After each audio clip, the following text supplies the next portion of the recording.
Hello, everyone. Welcome back to the Forging Indestructible Self-Discipline podcast.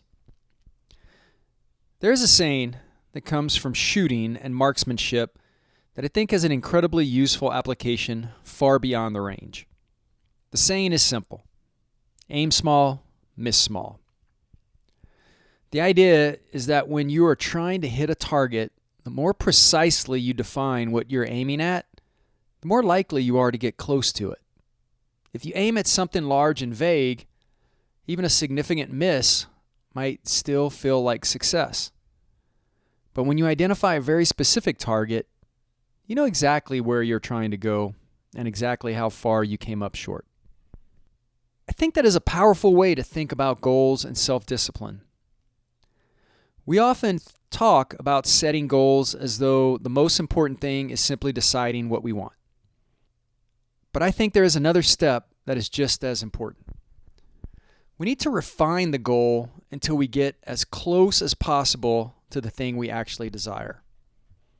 It is easy to say, I want to get healthier.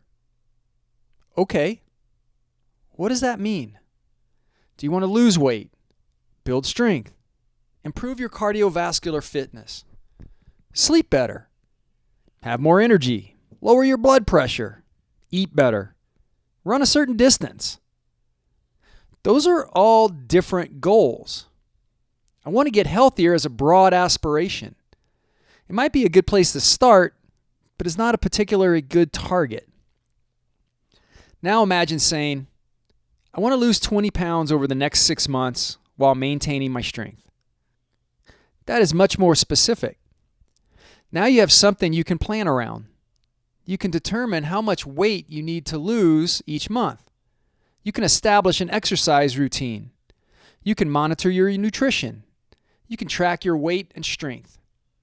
You have something to measure. And that is what makes specific goals so powerful.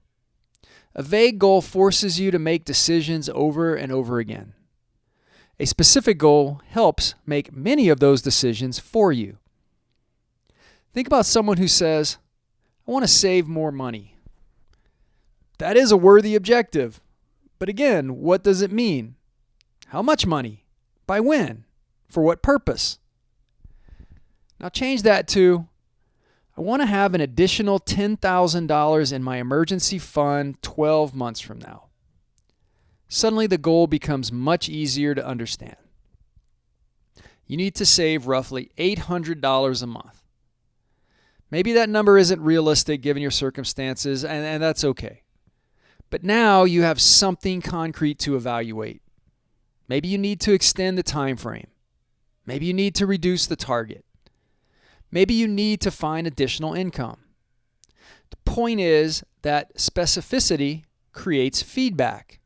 And feedback is one of the most important ingredients in developing self-discipline. If you don't know exactly what you are trying to accomplish, you have no reliable way to determine whether your behavior is helping you get there. This is where I think the phrase aim small, miss small becomes especially useful. Don't just ask yourself what you want. Ask yourself what you really want. Then keep narrowing the target. If your goal is to become financially independent, what does that actually mean to you? Is it having a certain amount invested? Is it being debt-free? Is it having enough passive income to cover your monthly expenses? Is it being able to retire at a certain age? Those are all very different destinations.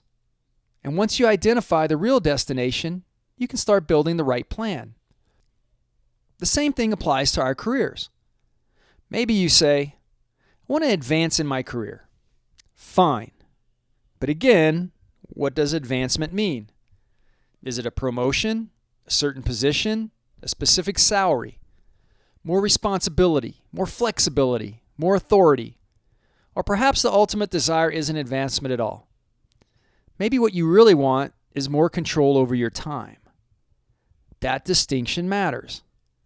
You can spend years pursuing a promotion only to discover that what you really wanted was flexibility. You can spend years chasing more money only to discover that what you actually wanted was freedom. You can spend years trying to become more successful only to discover that what you really wanted was more time with your family. Aim small. Get specific enough that you understand the actual desire underneath the broad goal. This doesn't mean you have to eliminate big dreams. Quite the opposite. I want you to have big dreams, but I want you to bring those dreams into focus. A broad goal can inspire you, but a specific goal can guide you.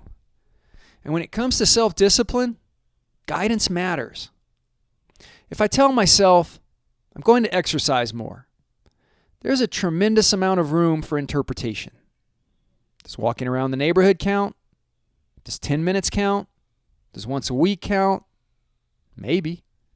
But if I say, I'm going to strength train Monday, Wednesday, and Friday for 45 minutes, there isn't much ambiguity. I either did it or I didn't. That clarity is incredibly useful.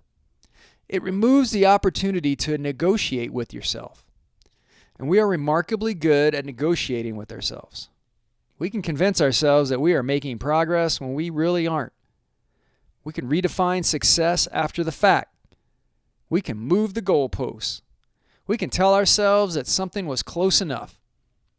Specific goals make that much harder. But there is another important point here.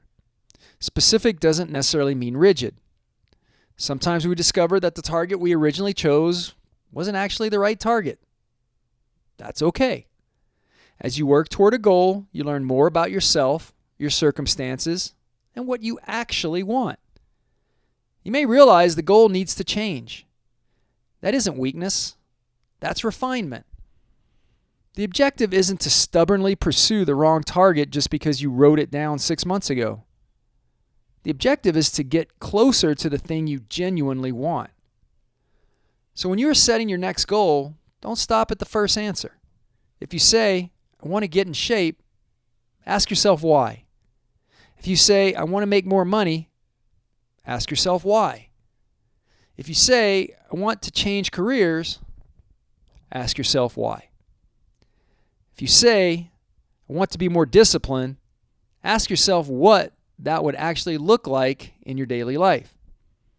Keep asking questions until you get to something concrete.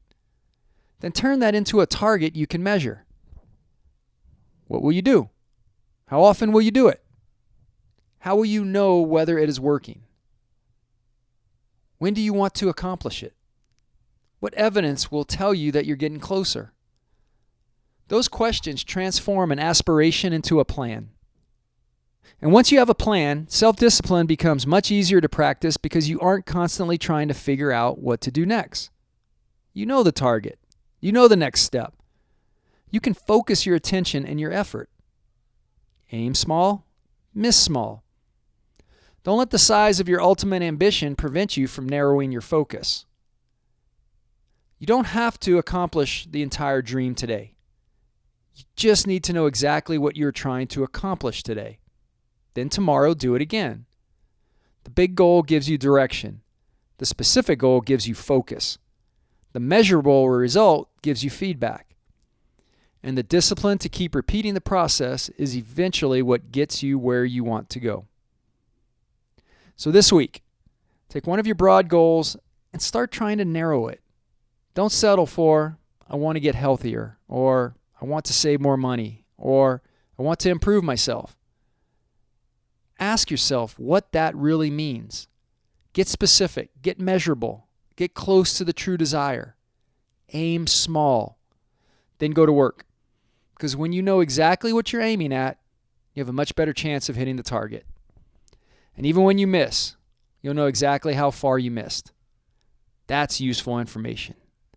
That's feedback. And that's how we forge indestructible self-discipline. I want to thank you for listening to this week's episode. We'll see you again later.